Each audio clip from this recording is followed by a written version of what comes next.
오늘의 강의 시작합니다. 안녕하세요, 도노반입니다. 오늘은 용익물건 중 하나인 지역권에 대해 공부해 보겠습니다. 처음 들어보신 분도 계시겠지요? 지역권은 보기 드문 권리로 경매하면서도 자주 접하지 못하는 물건입니다. 토지나 전원주택에 관심이 있으신 분들은 공부해두면 좋을 듯 합니다. 경매는 암기 과목이 아니라고 수차례 말씀드렸습니다. 이해 응용 분야입니다. 경매 참여는 시험으로 치자면 오픈북입니다. 경매 권리 분석 중 지역권을 마주치면 이런 게 있었지 하고 찾아볼 수 있으면 됩니다. 자, 그럼 지역권의 개념 파악을 시작하겠습니다. 민법에서는 지역권을 다음과 같이 정의하고 있습니다. 일정한 목적을 위하여 타인의 토지를 자기 토지에 편익에 이용하는 권리입니다. 일정한 목적의 대표적인 것이 통행입니다. A와 B 토지가 있습니다. B 토지는 도로와 접하여 있지 않습니다. 이런 땅을 맹지라고 합니다. 맹지는 도로에 접할 수 있는 방법을 찾아야 가치가 상승합니다. A 토지의 도움이 절실히 필요합니다.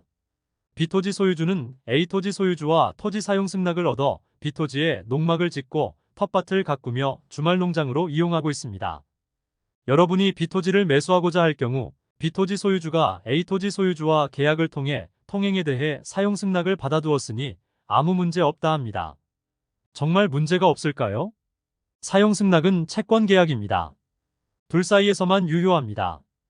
A 소유주가 B에게는 사용 승낙했지만 당신에게는 하지 않았으니 사용하지 마세요라고 하면 끝입니다. 채권은 권리를 양도하려면 상대방의 동의가 필요하다고 했습니다. 계약 시 동의를 받아두시면 됩니다. 매매 계약 시 A 토지의 사용 승낙을 받았다고 해도 농막을 허물고 전원주택을 지으려고 할 때는 A 토지 소유주가 주말 농장으로 이용하는 정도는 허락해도 주택을 짓고 차가 지나다니는 것까지는 안 된다고 거절하면 낭패입니다. B 토지는 A 토지 승낙 없이는 건축이 불가능한 토지입니다. 더욱 힘든 상황은 A 토지 소유주가 바뀌는 것입니다. 바뀐 소유주가 A 토지에 건물을 지으려고 하니 더 이상 사용할 수 없다고 통보하면 그만입니다. 주의 토지 통행권을 주장할 수 있지만 그것까지 언급하면 복잡해지므로 이번 강의에서는 생략하겠습니다. 이렇듯 채권 계약의 불안정함을 해소하기 위해 설정하는 물건이 지역권입니다. 지역권을 설정하면 A 토지 소유자가 바뀌어도 문제없고 B 토지를 팔 때도 맹지가 아닌 상태로 재값받고 팔 수 있습니다. 이때 B 토지를 지역권이 필요한 토지라고 해서 요역지, A 토지는 지역권을 승낙했다고 해서 승역지라고 합니다.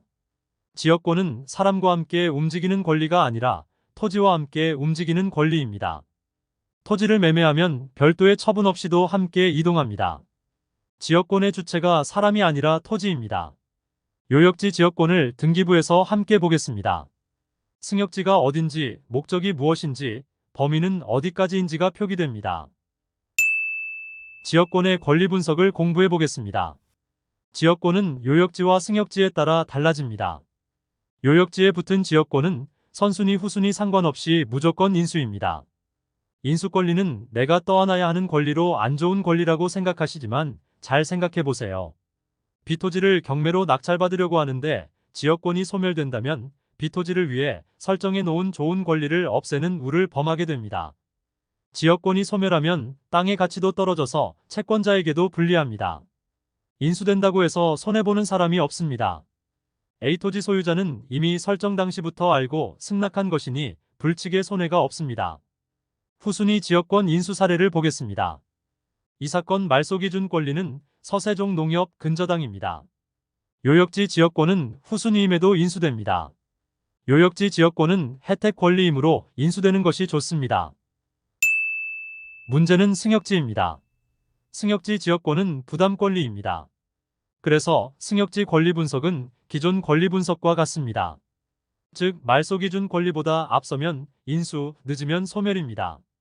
A 토지는 온전한 A 토지일 때와 지역권이 설정된 A 토지 중 어느 쪽이 더 가치가 있을까요?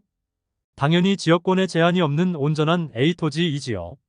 온전한 A 토지일 때 대출해준 은행 입장에서 보면 대출해줄 때는 지역권 설정이 없었는데 추후 지역권이 설정되고 이 권리가 인수된다면 토지의 가치가 하락함에 따라 대출금 회수에 문제가 생길 수 있는 불칙의 손해가 발생합니다.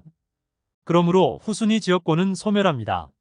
선순위 지역권은 은행 대출 당시에 존재하였으므로 은행은 이를 감안하고 대출이 실행되었을 것이므로 불측의 손해가 없습니다. 정리하자면 승역지 지역권은 부담 권리로, 선순위 인수, 후순위 말소, 요역지 지역권은 혜택 권리로, 선순위 후순위 모두 인수입니다. 여기서 잠깐 생각해 보겠습니다. 여러분이 A토지 소유자라면 B토지를 위해 지역권 설정을 해주시겠습니까?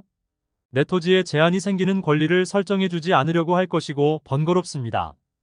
그래서 보통은 B토지에 필요한 부분을 잘라서 팔아버립니다. 그런 이유로 일상적으로 지역권을 보기 힘든 것입니다. 기초가 부실한 고수는 없습니다.